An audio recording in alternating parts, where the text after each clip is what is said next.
The rain had not stopped for 3 days over Vancouver. It fell in slow, deliberate sheets, as if the sky itself were reluctant to let go.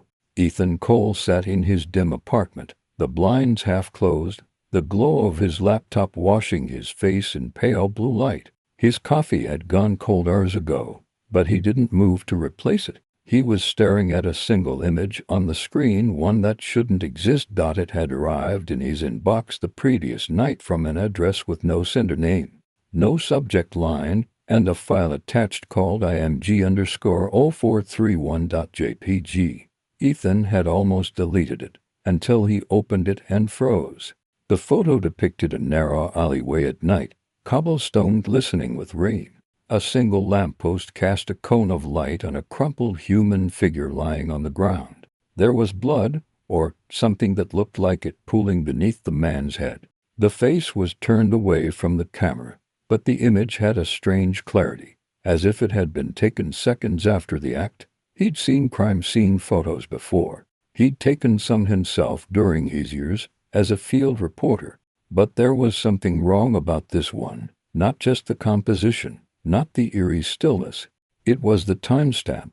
The digital metadata said the photo had been taken 2 days from now. At first, he thought it was a glitch, maybe an edited EXIF tag. But when he tried to trace the location through the GPS coordinates, the map zoomed in on a section of rural British Columbia, and then nothing, just blank terrain. The coordinates pointed to a place that officially didn't exist. Ethan leaned back, rubbing his eyes. "It's a hoax," he muttered. "Has to be." Yet the more he looked, the less convinced he was.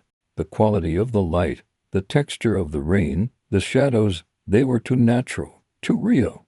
And there was something else. In the corner of the photo, half hidden by darkness, he could make out the faint reflection of the photographer in a window pane. A man holding a camera. He magnified the image. The reflection was blurry, distorted by the rain, but the outline was unmistakable. The photographer's build, the jacket, even the stance, all eerily familiar. It looked like him. The hum of the city seemed to vanish, leaving only the sound of rain tapping against glass. Ethan stared at the image until his vision blurred. His heartbeat quickened. He shut the laptop, but the image stayed burned into his mind like an afterimage from a flashbulb. The next morning, he called a contact at the Vancouver Gazette, a tech specialist named Samir, who'd helped him track data leaks before. He sent him the image and waited, pacing the floor as the rain lightened into mist. When Samir finally called back, his voice was subdued. "Ethan, where did you get this?" "It came in an email." "Why?" "There's no trace of it. No IP header, no routing info. It's like it appeared from nowhere. But here's the weird part. I checked the GPS metadata. Those coordinates don't match any registered location in Canada. The government maps show nothing there. But there's a gap, like an area deliberately scrubbed from the database." Ethan frowned. "Scrubbed? You mean classified land?" "Maybe. But it's huge. Like an entire town that's been erased." That night, Ethan couldn't sleep. He dreamed of the alleyway, the rain, the figure on the ground. When he woke, his clothes were damp with sweat, his heart hammering. He opened his laptop again. The photo was still there, but something had changed. The reflection. The man in the window was now facing the camera directly. His eyes were visible, and they looked exactly like Ethan's. He stared in disbelief, refreshing the image again and again. No edit history, no manipulation. The pixels were seamless. It wasn't possible. Outside, the rain had stopped. A heavy stillness filled the air. Ethan packed his camera, notebook, and a half-charged phone into his backpack. The coordinates were saved in his GPS stop by dawn. He was driving east along the Trans-Canada Highway, chasing a photograph that defied logic, and heading toward a place no one had ever heard of. The trees grew denser the farther he drove, black pines rising like sentinels along the road. Mist clung to the forest floor. The GPS arrow blinked stubbornly on the screen, guiding him toward nothing. As the kilometers ticked away, a faint unease coiled in his gut, not fear exactly, but the instinct that something unseen was watching. Then the signal vanished. His phone went dark. Only the road remained, winding endlessly through the wilderness, and at the edge of the next curve, barely visible through the trees, Ethan saw a wooden sign half swallowed by moss. The letters were faded, but he could still read them. Welcome to Greywater, a town that didn't exist on any map. The forest swallowed the road whole. Pines leaned inward, their branches knitting together to form a dark canopy that filtered out the daylight.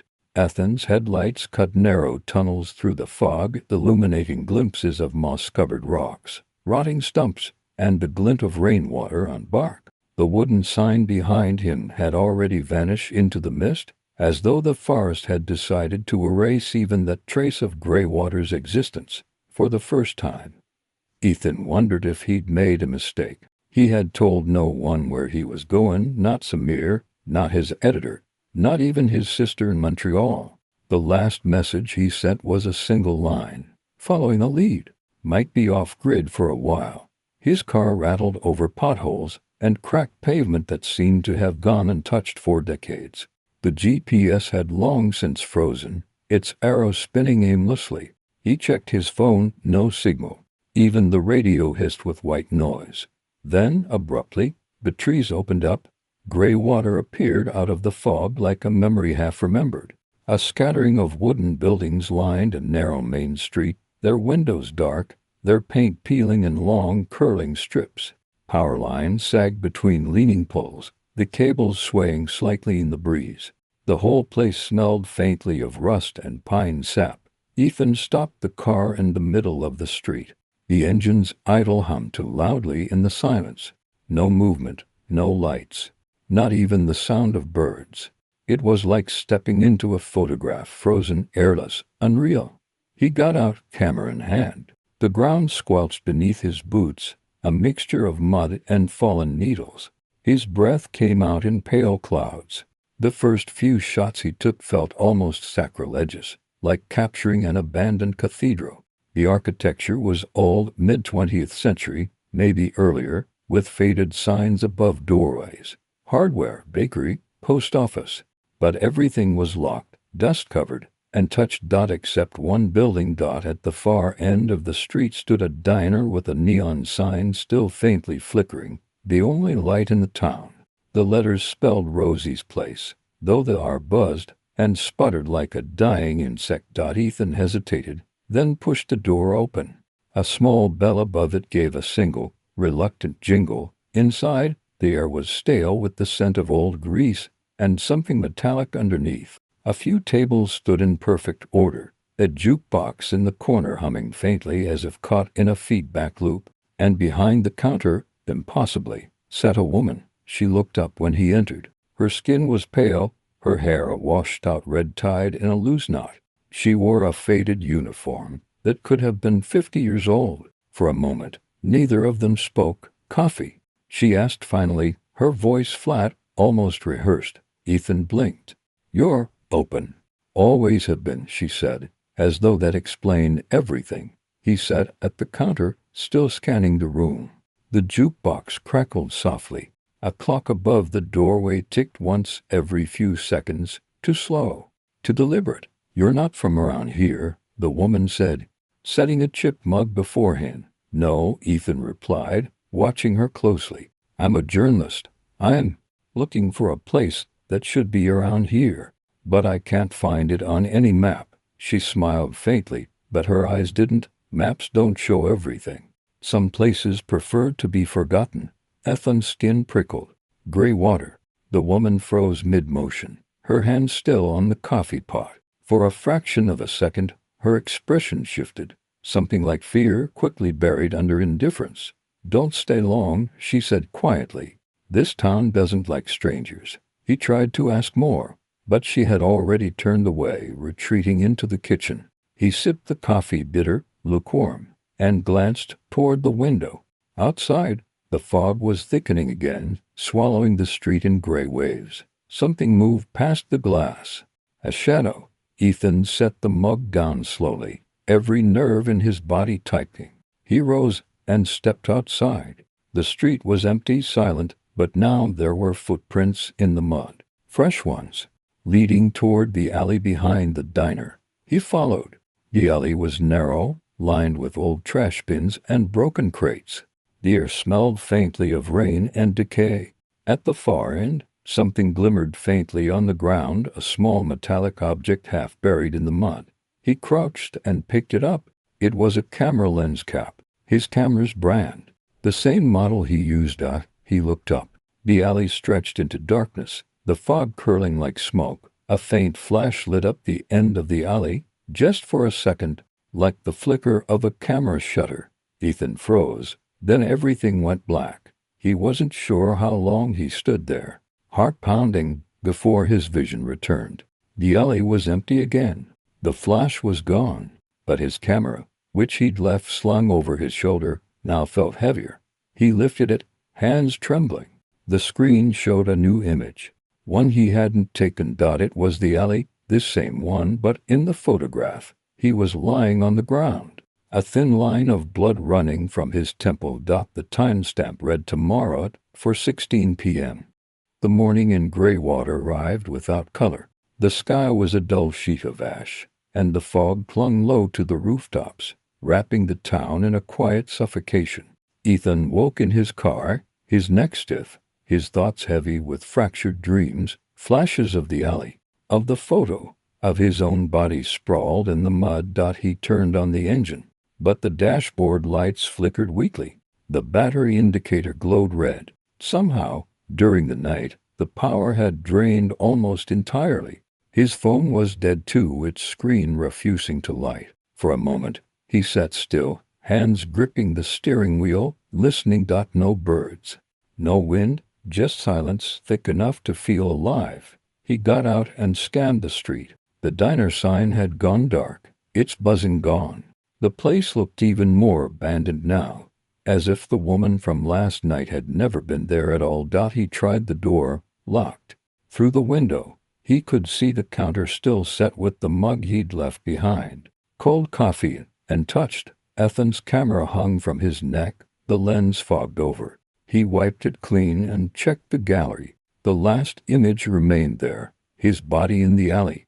The timestamp still read tomorrow, 4:16 p.m. He tried to tell himself it was a trick, an elaborate digital prank, or maybe someone staging photos to mess with him. But how would they get inside his camera without access? And why would the setting show a future time, matching the town's empty strangeness? A faint sound broke the silence, the slow creak of metal. Ethan turned toward it. Down the street, an old swing set stood behind a boarded-up schoolyard, one of its chains moving gently back and forth. The fog around it swirled as if disturbed by something unseen. He walked toward it cautiously, boots crunching gravel. The closer he came, the more distorted the air seemed, like heat shimmer, though the air was cold. When he reached the fence, he noticed something strange. The footprints in the mud leading to the swings, children's footprints. Small, light, recent. Ethan hesitated. He lifted his camera and zoomed in. Through the viewfinder, the swings appeared in sharper detail. But as he focused, movement flickered at the edge of the frame. For an instant, he saw shapes sitting on the swings, the faint outlines of children, transparent, blurred by the fog. Then nothing. He lowered the camera. The swings were empty again. The fog thickened, swallowing the edges of the buildings. He heard faint laughter, distant, echoing, the kind that doesn't belong to the present moment. "Hello," he called out. His voice seemed to dissolve before it reached the end of the street. A door creaked open behind him. Ethan turned sharply. Across the street, a building he hadn't noticed before, maybe a small library or town hall, stood with one door ajar. A faint light glowed from within. He crossed the road and stepped inside. The interior smelled of old paper and damp wood. Dust motes hung in the air, dancing in the weak light filtering through the cracked windows. Bookshelves lined the walls, most of them empty. A single desk sat in the center, covered with yellowed newspapers and photographs. He brushed off the dust. The headlines were strange, old, but not familiar. Greywater celebrates 75 years. Mayor Whitlock opens new power plant. Flood destroys Northern District, all dated between 1968 and 1972. But what made his pulse quicken was the final issue in the pile. The paper was brittle, almost crumbling, with a headline that read, "Town declared lost after catastrophic collapse." No date, no follow-up story, just that single headline, and beneath it, a photo, an aerial shot of Greywater half submerged in mist. The caption read, "Authorities unable to confirm number of missing residents." He flipped the paper over. On the back, scrawled in uneven penmanship, were 3 words, "They never left." A chill crawled down his spine. He looked at the photos scattered across the table, town celebrations, families smiling, children holding balloons. But the longer he looked, the more unsettling they became. Faces began to blur, eyes vanished into static smudges. And in one of them, taken in front of Rosie's diner, stood a man holding a camera. His build, his jacket, identical to Ethan's. The sound of the swing outside grew louder, rhythmic. Back and forth, back and forth. Ethan turned toward the window. Through the fog, he saw a figure standing near the swings, now tall, motionless. The mist obscured its face, but the silhouette was unmistakably human. The figure was holding something, a camera. A flash cut through the fog. Ethan ducked instinctively, heart hammering. He turned his camera toward the window and snapped a photo. The instant the shutter clicked, the flash outside vanished. The swing stopped moving. He checked his camera's screen. The image was grainy, distorted by fog, but the figure was there. And as he zoomed in, he saw the reflection again, faintly visible in a puddle beneath the swing. The reflection showed the same man, but with Ethan's face.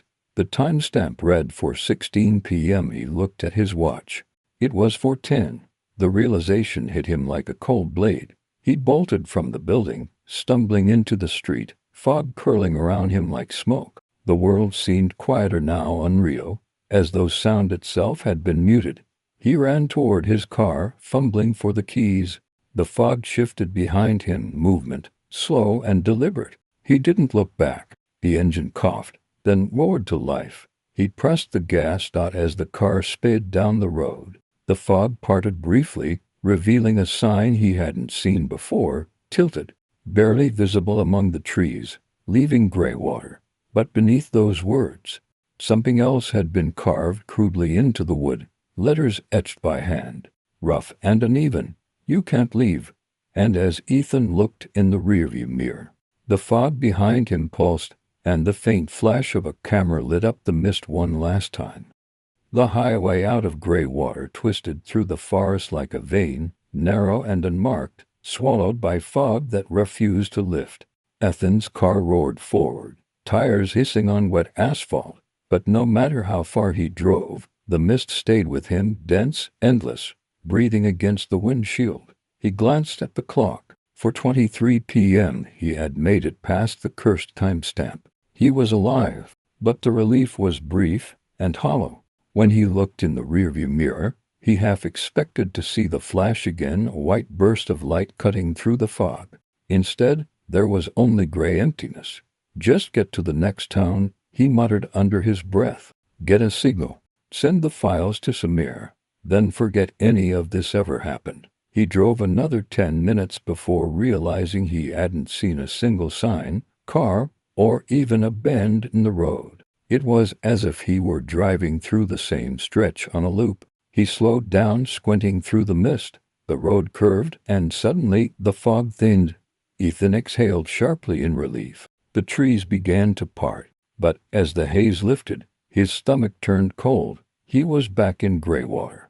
The wooden sign stood on the roadside, the same faded letters, the same moss. "Welcome to Greywater."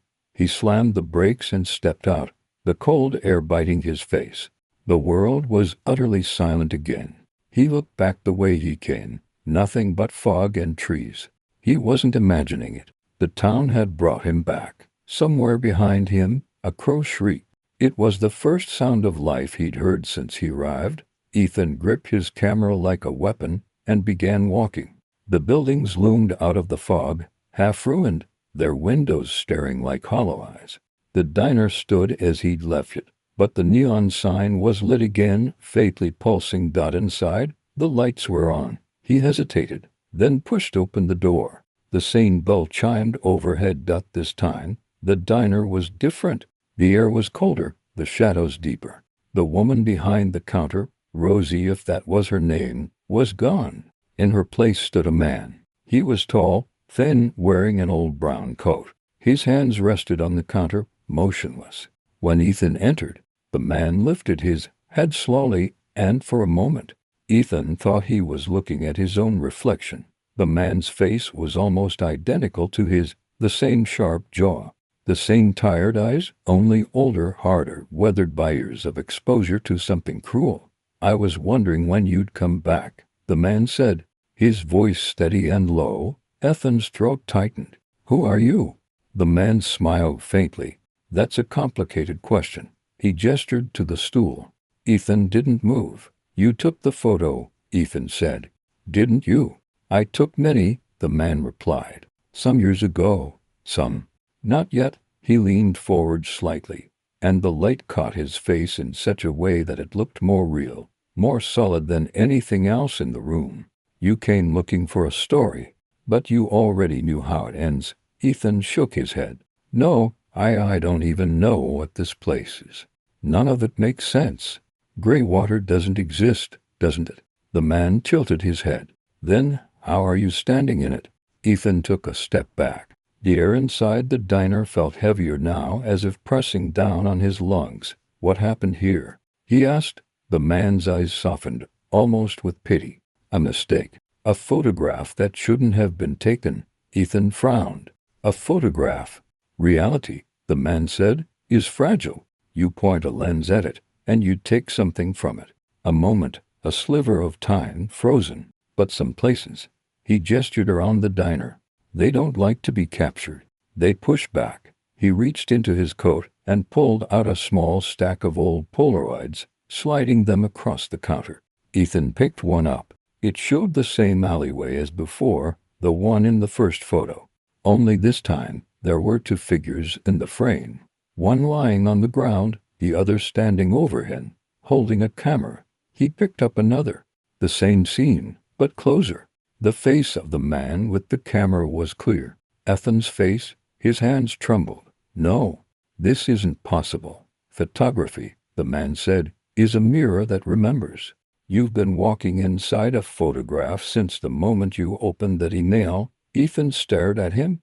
"You're saying I'm inside the photo? Not just you. Everything you see here. Greywater isn't a town anymore.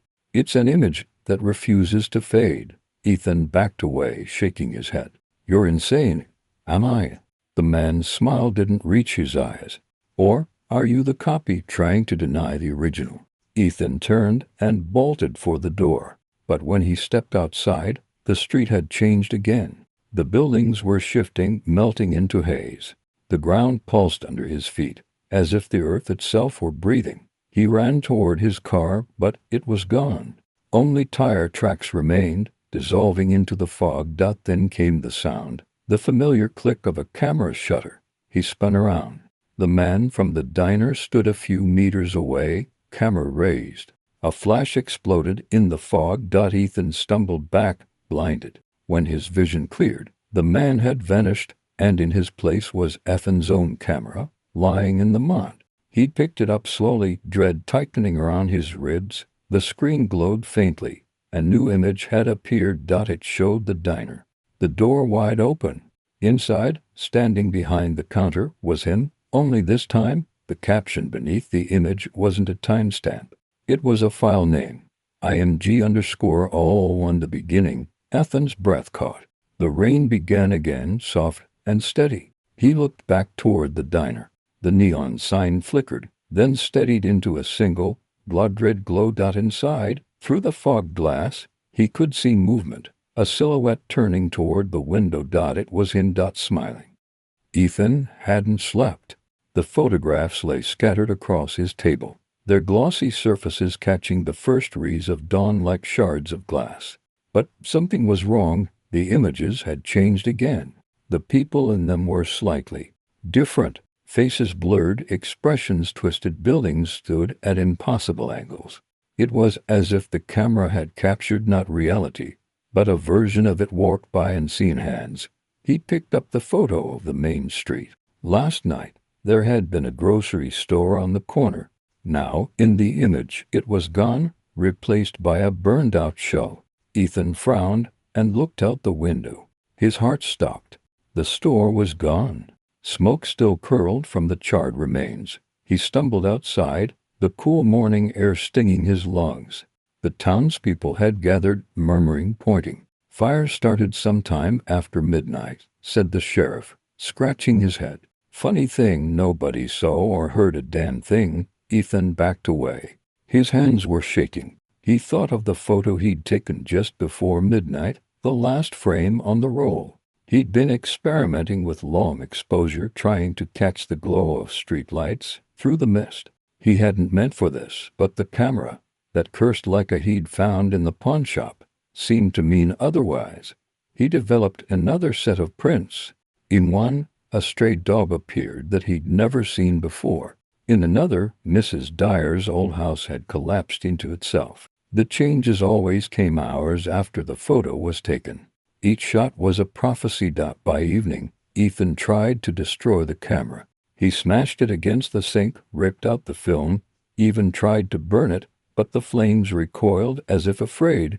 When he opened his eyes, the Leica sat on the counter, spotless and untouched. And next to it, a new photo. It was of Ethan himself, standing by the window. Behind him, in the reflection, someone else was there, someone holding a camera. Ethan sat in the dim light of his apartment, staring at the photograph again. The Leica lay on the table before him like a predator, its lens reflecting the pale glow of the single lamp overhead. The image was impossible. He had taken the shot in his kitchen only hours before, yet it showed something that should not have existed, a figure standing just behind him, holding a camera identical to his own. The figure's stance, the tilt of its head, the shadowed lines of its face, they were eerily familiar. He turned slowly toward the window, expecting to see nothing but his own reflection. His chest tightened, a slow burn of dread creeping into his veins. The glass was dark, reflecting only in. No figure, no other camera. His breath fogged the pain as he pressed his forehead against it, trying to reconcile what his eyes had seen with reality. "This isn't real," he whispered to himself, voice shaking. It can't be real." The air in the apartment felt thick now, almost tangible, pressing against his skin. He rubbed his eyes and tried to focus, willing the image to dissolve like a bad dream. Yet when he looked down at the photograph again, the figure hadn't moved. If anything, it had grown clearer, its shadowed eyes seeming to stare directly at him, piercing the fragile veil of his disbelief. His phone buzzed, startling him. He snatched it up. A new email. Subject line: "You are closer than you think." No sender. No attachment. Only that single sentence. Ethan felt a cold weight settle in his stomach. Whoever, or whatever, was orchestrating this knew he was awake, knew he was thinking, perhaps even reading his thoughts. He grabbed the Leica, heart pounding, and stepped toward the mirror. Slowly, deliberately, he raised the camera and aimed at his reflection. The shutter clicked. A small red light glowed on the back of the camera. He glanced at the screen. The image wasn't his reflection. It was the other figure, standing behind the glass. Shoulder hunched, head tilted, the lens aimed at him. Ethan staggered back, knocking the lamp over. It crashed to the floor, the bulb shattering. Darkness filled the room, except for the faint red glow of the camera. He swore he could hear a faint shuffle behind him, almost a whisper of movement. "Show yourself," he shouted, voice cracking. "Who the hell are you?" Silence.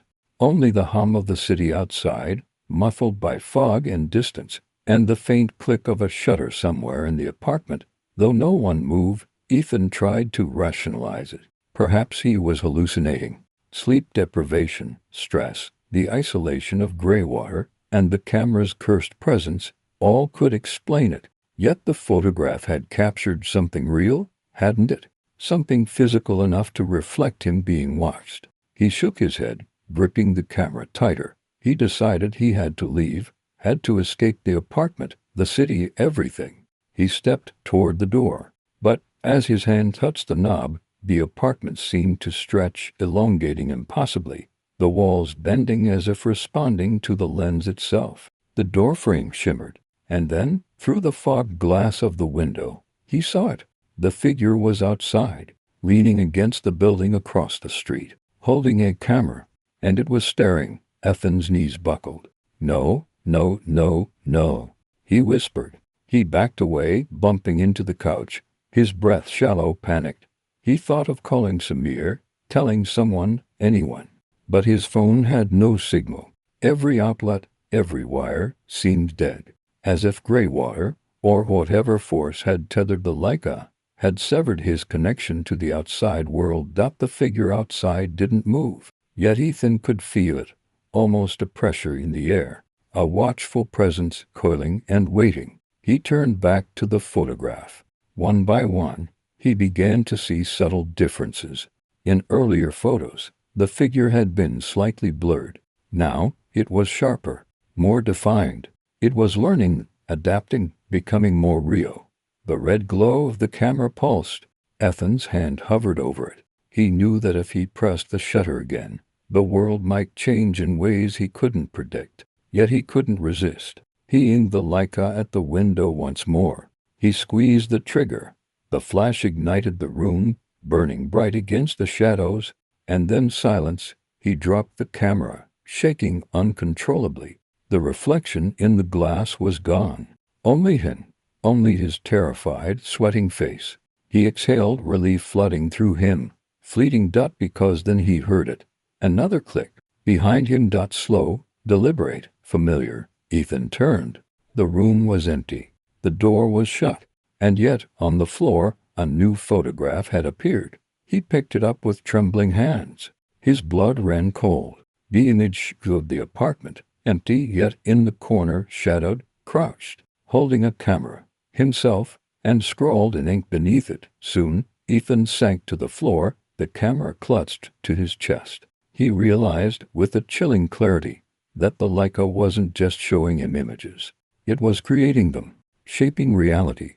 And the figure in the photographs, the one behind the lens, was no longer outside him. It was inside him. A shadow moved across the floor behind him. He froze, heart hammering. Footsteps, or a trick of the light. The photograph lay heavy in his lap, as if it had weight, as if it were alive. He whispered into the darkness, "Who are you?" No answer. Only the soft, inevitable click of a shutter somewhere in the room. Ethan knew one thing with certainty. Whatever waited for him in the reflection, whatever force had tied Greywater and the Leica together, he could not stop it. Not yet. And the next photograph, the one that would show him, was coming. Ethan's hand shook as he loaded the new roll of film into the Leica. Every click of the mechanism felt like the tolling of a bell, each second stretching into eternity. He could hear the faint drip of water from the sink, the hum of electricity from the street outside, and the soft, persistent echo of his own heartbeat. Every sound seemed amplified, distorted, like the apartment itself was listening. He hesitated before looking through the viewfinder. The reflection of his own eyes stared back, sharp and desperate. But there was something else now, a movement, faint, almost imperceptible. Shadows that shouldn't have been there stretched across the walls behind him. He swallowed hard. "I need to know," he whispered to himself. "I need to see what you want." He raised the camera and aimed it toward the street outside, fog curling around the buildings like smoke. The shutter clicked. The red light pulsed out. He lowered the camera slowly. Nothing. The street appeared empty. Only mist, pavement, and silent buildings stared back. But when he checked the screen, the photograph told a different story. There, crouched beside the curb, the figure appeared. Dark coat, hunched shoulders, camera in hand. Ethan's face mirrored exactly. The shutter had captured not reality, but a moment that could happen. Or perhaps one that would. Ethan's chest tightened. "It's predicting me," he muttered. "Not just photographing. Predicting." He stepped outside, camera raised, heart pounding. The air was damp and cold, smelling of rain and moss. The fog swallowed the street ahead. Every step felt unnatural, as if the earth itself were resisting him. The figure was there. Across the road, half hidden by mist, it moved silently toward him, step by careful step, yet the red Leica shutter continued to click from somewhere behind him. "Who are you?" Ethan shouted. "What do you want from me?" The figure stopped. The hood fell back, revealing a face that made Ethan stagger backward. His own. His eyes, his jaw, the faint scar on the left cheek, all identical. Yet the expression. It was calm, resigned. "I'm you," the figure said, voice eerily identical. "I'm what you will become. Or what you were meant to be." Ethan's stomach twisted. This isn't possible. "You're me." The figure nodded. "Not exactly. I'm the lens you refuse to see through. Every photograph, every shutter click, every frame you've taken, it's building me, constructing me. You've been creating me all along, and now I'm here." He raised his own Leica, trembling. "I don't understand." "You will," the figure said softly. "Soon."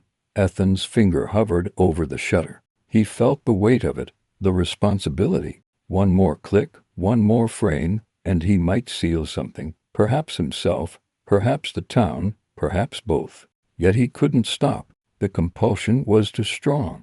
The camera had become an extension of his will, even if his will was no longer entirely his own. He aimed at the figure. Shutter clicked. Flash lit the mist. For a heartbeat, everything froze. The world tilted slightly, a warping sensation that made his stomach lurch. When the light faded, the figure was closer, impossibly closer, and the Leica screen showed. Not the figure, not the street, but Ethan himself, standing where the figure had been, frozen in an impossible pose. He stumbled backward, falling onto the wet pavement. Fog swirled around him, thick and choking. Footsteps echoed behind him. He looked up. The street was empty, yet the red light of the Leica continued to pulse, a heartbeat that was not his own.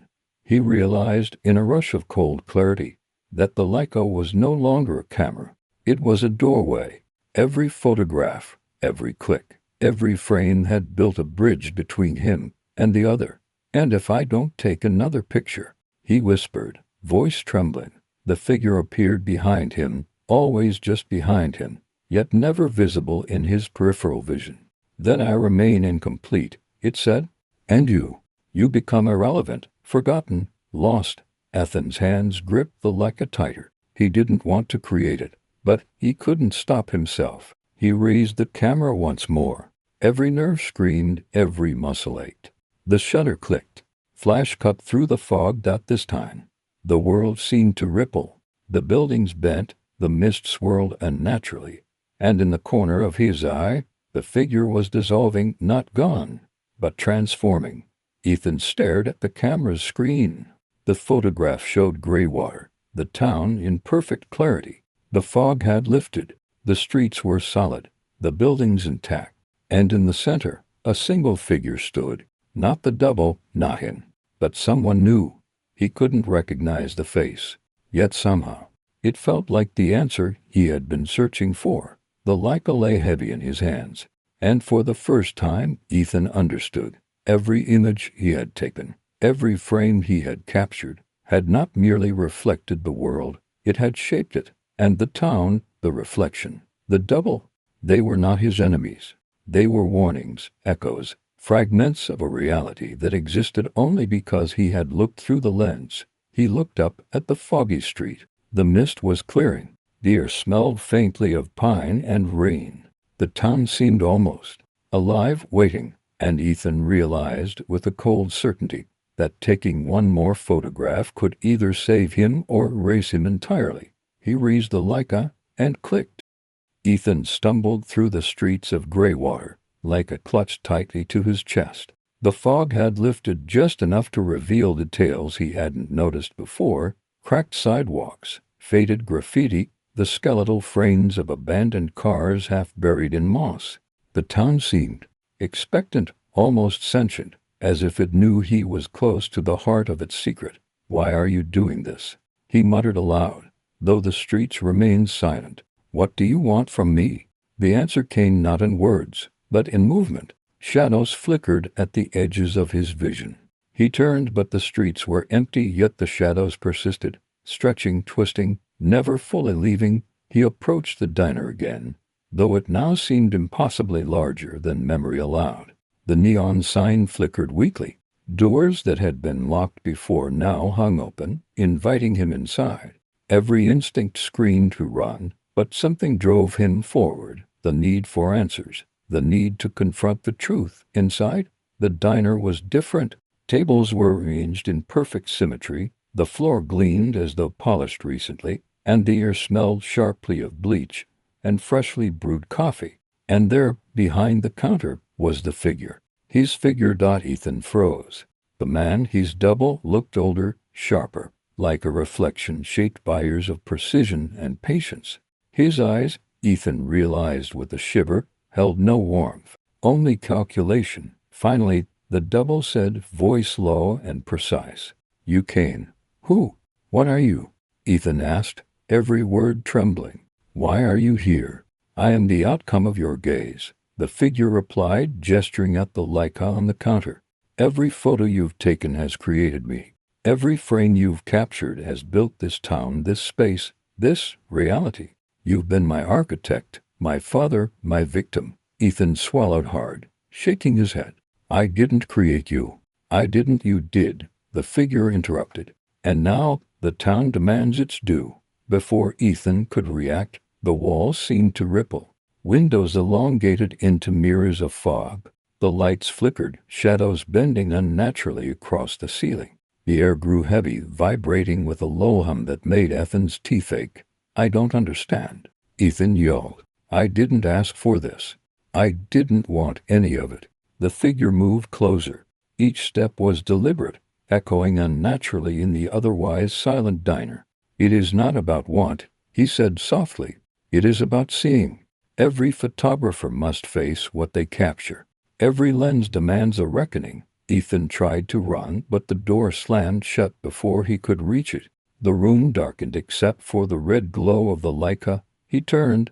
The walls themselves seemed to pulse, like a heartbeat made of shadows. "You can leave," the double said, his tone calm. "But you cannot escape. You exist because of the lens. And the lens will have its due." Ethan's heart hammered. He backed toward a booth, his gaze darting across the room. And then he saw it, dozens of photographs hanging on the walls, suspended in midair, frames spinning slowly as if caught in a perpetual storm. Each image was of Greywater, but twisted, distorted. In some, he saw himself. In others, the double. In others, a combination that shouldn't have existed. He stumbled toward the photographs. One frame, larger than the rest, showed the diner exactly as it was now, except Ethan was lying on the floor, hands covering his head, and the double stood over him, like erased. A chill ran down his spine. The timestamp on the corner read 4:16 p.m. Ethan's blood ran cold. He looked at the clock. 4:10 p.m. "Why are you showing me this?" he whispered. "To warn you," the figure said, "and to prepare you. The Leica is not a camera. It is a doorway. And you are about to cross through." Before Ethan could respond, the Leica floated from the counter. Its red glow pulsed violently, illuminating the room with flashes of reality bending. The photographs on the walls shimmered, their images rippling like water disturbed by a stone. Ethan felt himself lifted, weightless, pulled toward the camera. His limbs flailed, his voice drowned by a deafening click. A blinding flash consumed the diner. When he could see again, he was no longer inside. He was in the photograph. Greywater stretched endlessly around him, a perfect mirror of the town he had known, yet somehow different. The streets curved impossibly, buildings leaning at impossible angles. Shadows flickered in the corners of his vision. The fog, no longer just mist, had substance, coiling around his legs, whispering with 1,000 voices. And the double stood before him, real and solid here, not a reflection. "Welcome," he said. "Now you see," Ethan realized with terror. There was no escape, not from the Leica, not from the town, not from himself. Every step he had taken, every photograph he had snapped, had led to this. He was captured inside a world built by his own lens, facing the version of himself he had created. And as the fog thickened, Ethan knew the Leica would click again, and again, and Greywater would grow. Ethan staggered through the distorted streets of Greywater, every step echoing unnaturally, like the town itself was amplifying his fear. Buildings leaned at impossible angles, their windows gaping like the eyes of silent watchers. The fog, thick and almost viscous, clung to him, wrapping his legs, muffling his screams. He could hear a faint, relentless click behind him, a shutter, steady, patient. He spun around. The Leica hovered in midair, glowing a deep red, its lens aimed unerringly at him. His double stood several meters away, motionless, yet every nerve in Ethan's body screamed that it was alive, more alive than he had ever been. Its eyes met his, and in that gaze Ethan saw every frame he had ever taken, every moment captured, every decision that had led him here. "You can't keep running," the double said, voice calm, chilling. "Every photo you've taken built this world. Every frame brought us here. You wanted answers. Now you have them." Ethan's chest heaved. "I don't want this. I didn't create you." "You did," the double replied. "Through every click of the shutter, through every glimpse you thought was innocent. Reality bends to the lens, Ethan, and the lens demands a reckoning." The Leica floated closer, the red light pulsing like a heartbeat. Each pulse made Ethan's vision waver, the world around him stretching and twisting, bending like a reflection in water. The buildings seemed to sway. Shadows coiled and uncoiled. Every photograph he had ever taken appeared in the fog, spinning and rotating, whispering with the voices of the captured. Ethan felt a cold, creeping realization. The Leica wasn't just capturing images anymore, it was shaping reality. The town, the fog, the double, all of it was a construct of his own lens. And now, it demanded a final frame. "Stop," he shouted, raising his hands. "I won't take another shot." The double smiled faintly. "You won't have a choice." With a sudden surge, the Leica hovered directly in front of Ethan. Its lens expanded impossibly wide, light spilling from it in harsh bursts. The fog convulsed. The streets stretched. 1,000 whispered clicks filled his ears, overlapping, until the world itself seemed to fracture. Ethan tried to back away, but the ground beneath him rippled like water, and he fell, tumbling onto the warped asphalt. He scrambled to his feet, heart hammering. Around him, shadows took form, indistinct figures, twisted and fractured, reaching toward him. These were the echoes of the images he had captured, townspeople, animals, landscapes, all warped by the lens, now alive in their own way, drawn toward him. "You see," the double said, stepping closer. "You cannot stop what you started.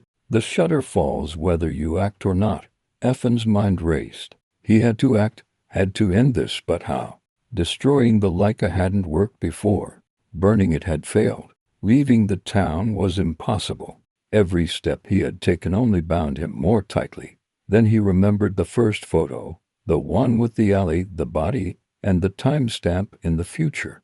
The image that had drawn him here. He pulled a breath, focused, and grabbed the Leica. If the camera created reality through its images, maybe he could rewrite it. He aimed the lens at the double, but hesitated. What would happen if he snapped the shutter? Would it erase the double? Would it erase him, the town? Every instinct screamed to resist, to run, but the click echoed from somewhere, and he realized the shutter was already falling. Ethan took a deep breath. He closed his eyes, pressed the shutter. A flash erupted, brighter than the sun, flooding the fog with unbearable light. Shadows screamed. Buildings fractured. The figures born from his photographs twisted and shrieked, dissolving into mist. Ethan felt himself lifted, pulled through a void of light and sound. Time seemed meaningless. When the brightness faded, he opened his eyes. Greywater was gone. The streets, the fog, the distorted buildings, all replaced by the empty road leading out of the town. The Leica lay at his feet, inert, powerless. The double. was nowhere to be seen. Ethan sank to the asphalt, breathing hard, soaked with sweat and rain. He looked at the empty horizon, dawn breaking slowly, painting the world in gold and rose. He was free, yet in the Leica's lens, faint but unmistakable, he saw a single reflection, a shadowed figure standing, watching, waiting. He picked up the camera, hands trembling. "No," he whispered, "not again." But somewhere deep in the fog of his memory, he knew Greywater would never truly let him go.